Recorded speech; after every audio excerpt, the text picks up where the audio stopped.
Bonsoir à tous, bienvenue, nous sommes le mercredi 21 septembre et comme chaque semaine mercredi, le pape préside l'audience générale sur la place Saint-Pierre devant des milliers de fidèles. Le pape a donc poursuivi ce matin son cycle de catéchèse sur la miséricorde. Dans son allocution, le Saint-Père nous invite à être des canaux et des témoins de la miséricorde de Dieu, et cela grâce à deux piliers, le don et le pardon. On écoute un résumé de sa catéchèse. Frères et sœurs, dans le passage de l'Évangile que nous avons entendu, Jésus nous invite à être miséricordieux comme le Père. Mais cela est-il possible?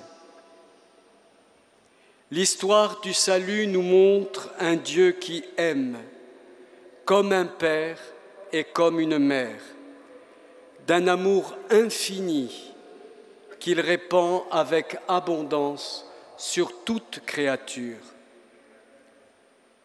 Face à cet amour sans mesure, notre amour sera toujours en défaut. Mais quand Jésus nous demande d'être miséricordieux comme le Père, il nous demande d'être des signes, des canaux, des témoins de sa miséricorde. Jésus explique ce que veut dire être miséricordieux avec deux verbes, pardonner et donner. Le pardon est le pilier qui régit la vie de la communauté chrétienne, car il montre la gratuité de l'amour dont Dieu nous a aimés le premier. Condamner le pécheur, c'est briser le lien de fraternité avec lui et mépriser la miséricorde de Dieu qui ne veut abandonner aucun de ses enfants. Jésus nous indique encore un second pilier, donner. Dieu donne bien au-delà de nos mérites et il sera encore plus généreux pour ceux qui, sur terre, auront été généreux. C'est avec la mesure de l'amour que nous donnerons, que nous décidons comment nous serons jugés.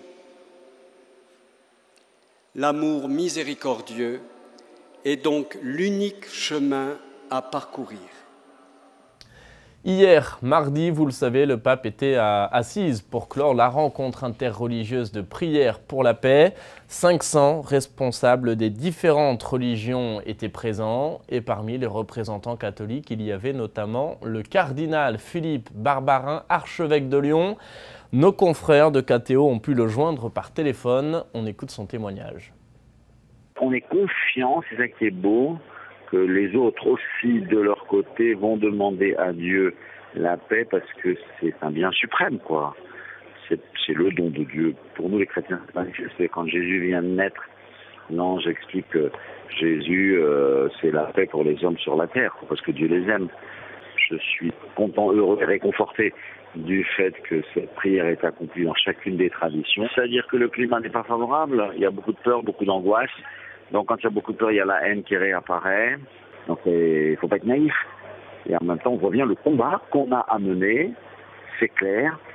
Donc ça nous aide, chacun d'entre nous, à agir, parler, prier comme nous le devons, et nous convertir comme Dieu nous le demande, je crois.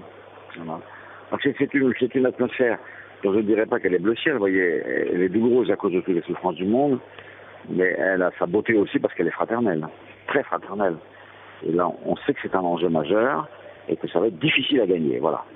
Et toujours à propos de cette rencontre, sachez que vous pouvez retrouver sur notre site internet l'intégralité des discours du pape prononcés lors de la prière œcuménique et lors de la cérémonie de clôture. C'est la fin de cette émission. Merci de l'avoir suivi. Je vous souhaite une très belle soirée et je vous dis à demain.